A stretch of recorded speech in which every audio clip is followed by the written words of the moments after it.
Le duc de Sussex continue de dévoiler des détails sur sa vie privée et a parlé à un expert en traumatisme. Le prince Harry a évoqué la mort de sa mère et la façon dont il a géré la sortie des mémoires du prince Harry intitulé Le suppléant. Spare ne veut pas dire qu'il a fini de se confier sur sa vie et son passé compliqué, comme il l'a encore récemment prouvé.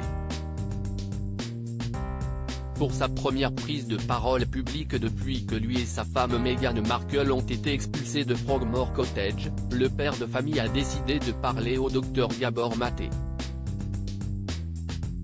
Ce docteur canado-hongrois est un spécialiste des addictions et des conséquences que peuvent engendrer des traumatismes et le stress post-traumatique.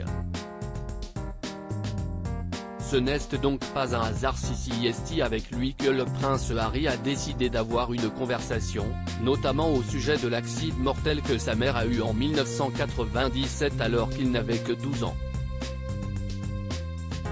Au cours de la discussion, le prince Harry est revenu sur la disparition de sa mère mais aussi sur sa propre place au sein de la famille royale, une place que, selon lui, la princesse Diana a également occupée lorsqu'elle était mariée avec le roi Charles III.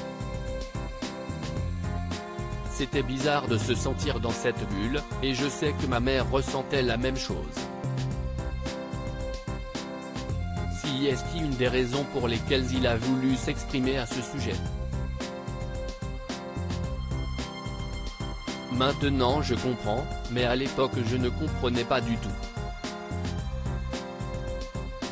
J'avais l'impression que mon corps était dans cette bulle et ma tête était à l'extérieur.